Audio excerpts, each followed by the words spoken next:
Hey, it's your buddy AJ from the Y-Files. And Hecklefish. Right, and Hecklefish. We just wanted to tell you that if you want to start a podcast, Spotify makes it easy. It'd have to be easy for humans to understand it. Will you stop that? I'm just saying. Spotify for podcasters lets you record and edit podcasts from your computer. I don't have a computer. Do you have a phone? Of course I have a phone. I'm not a savage. Well, with Spotify, you can record podcasts from your phone, too. Spotify makes it easy to distribute your podcast to every platform, and you can even earn money. I do need money. What do you need money for? You kidding? I'm getting killed on Guppy support payments. These 3 ex-wives are expensive. What, you don't want to support your kids? What are you, my wife's lawyer now? Never mind. And I don't know if you noticed, but all Y-Files episodes are video, too. And there's a ton of other features, but we can't be here all day. Will you settle down? I need you to hurry up with this stupid commercial. I got a packed calendar today. I'm sorry about him. Anyway, check out Spotify for podcasters. It's free, no catch, and you could start today. Are we done? We're done, but you need to check your attitude. Excuse me, but I don't have all day to sit here and talk about Spotify. Look, this would go a lot faster if you would just let me get through it without... Vatican City is an inspirational place. You don't need to be Catholic or even religious to appreciate the architecture, the art, and the city's historical significance. But there is a place within the Vatican that's rarely seen. Hidden beneath the city is an underground fortress, inaccessible to the public and protected by armed guards and state-of-the-art security. The Secret Apostolic Archives. Within the stone and steel reinforced walls are vaults, climate-controlled rooms, and over 50 miles of shelves. And on those shelves are countless texts, relics, and artifacts collected by the church for over 1,000 years. And one of the most intriguing objects hidden in the archive is called the Chronovisor, a device that can view events anywhere and any time in history. And for years, its existence was just a rumor. No proof of the Chronovisor was ever found. But a book released by a Vatican priest would change all that. Let's find out why.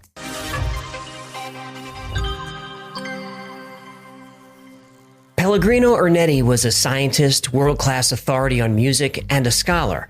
He spoke several languages, he dabbled in electronics, physics, and even the occult arts. He also happened to be a Benedictine monk.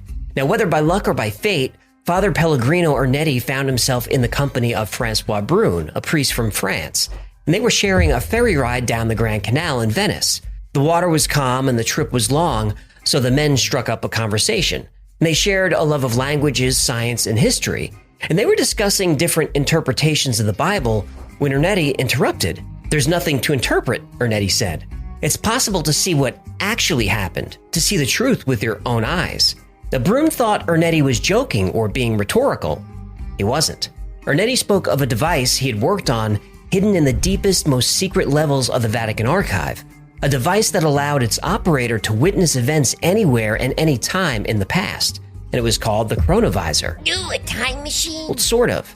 You can't travel anywhere with the Chronovisor, but you can program it to show you certain events on a screen, like a television. Oh boy, you can stream anything these days. Now, Francois Brune was stunned by the story.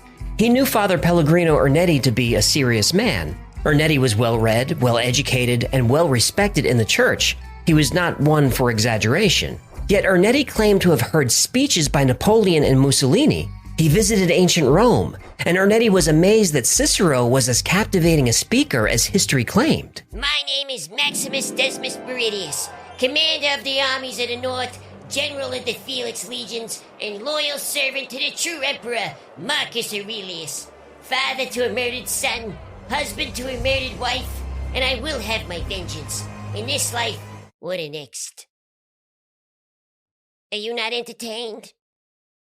I'm not. Anyway, Brune wanted to know about the events in the Bible. Did they really happen? It's all true, Ernetti said. He had seen the final days of Jesus, including his crucifixion.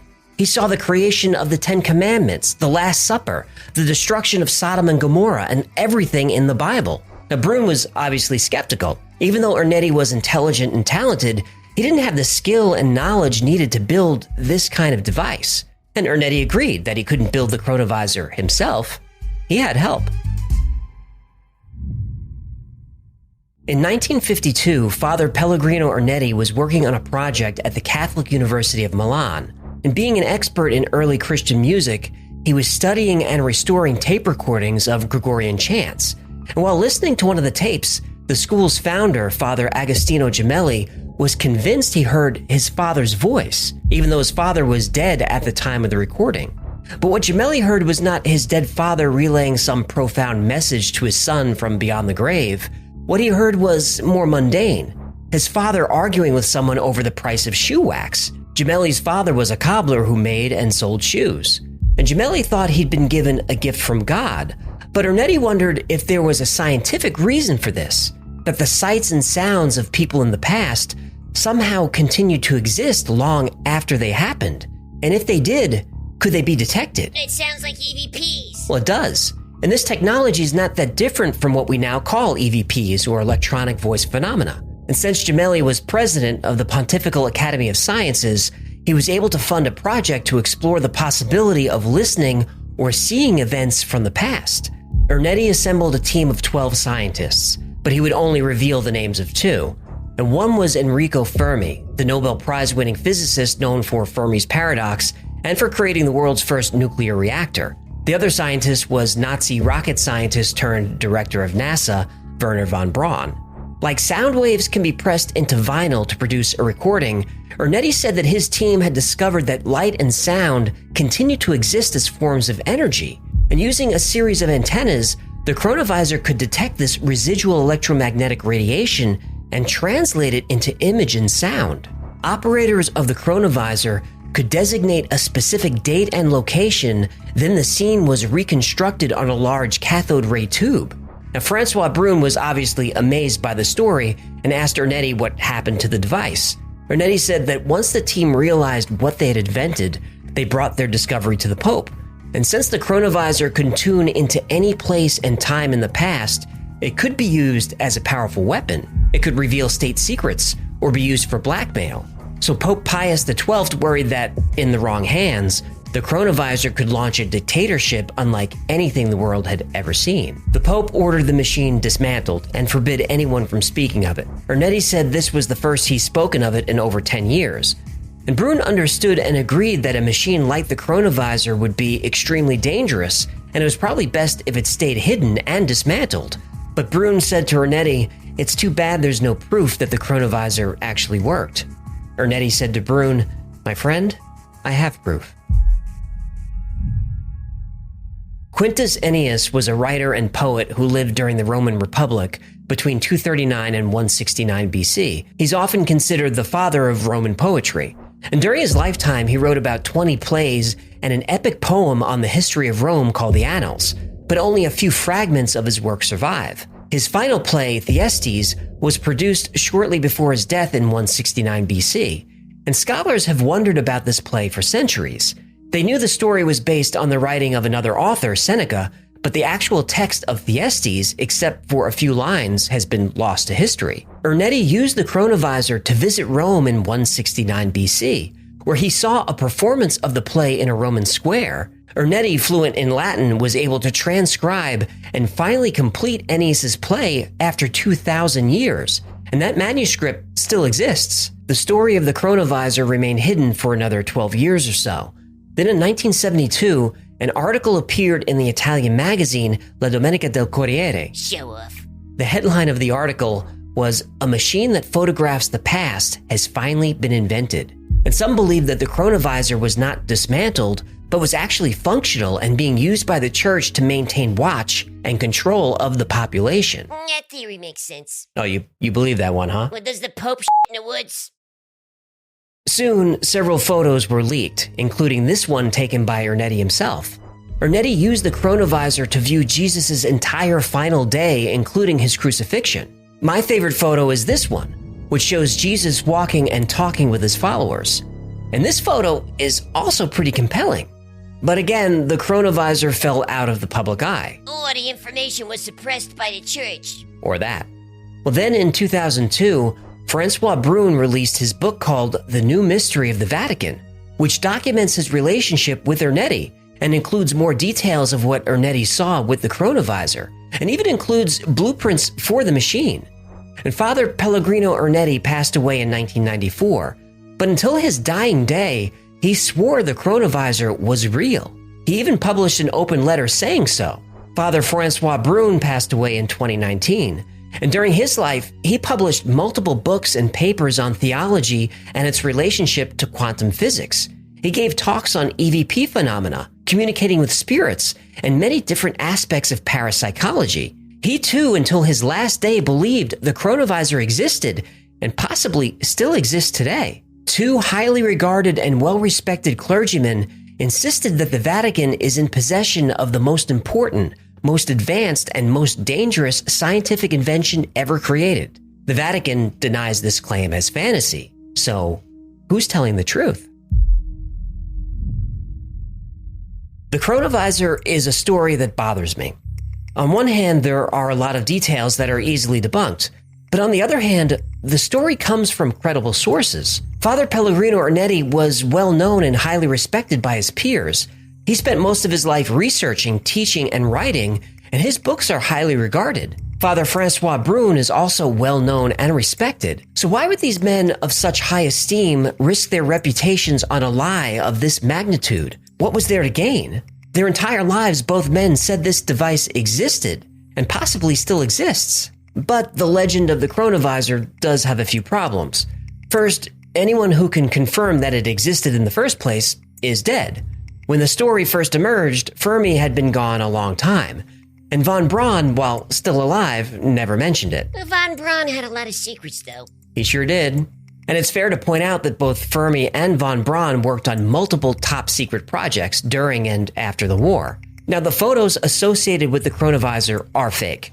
The crucifixion photo is actually a picture of a statue from a church in central Italy. And the sculptor was Lorenzo Valera, a relatively famous Spanish artist who created the statue shortly before his death in 1931. When confronted about this, Brune said Valera took inspiration from a nun who had seen a vision of the crucifixion, and that's why the statue is so similar to the photo taken from the Chronovisor.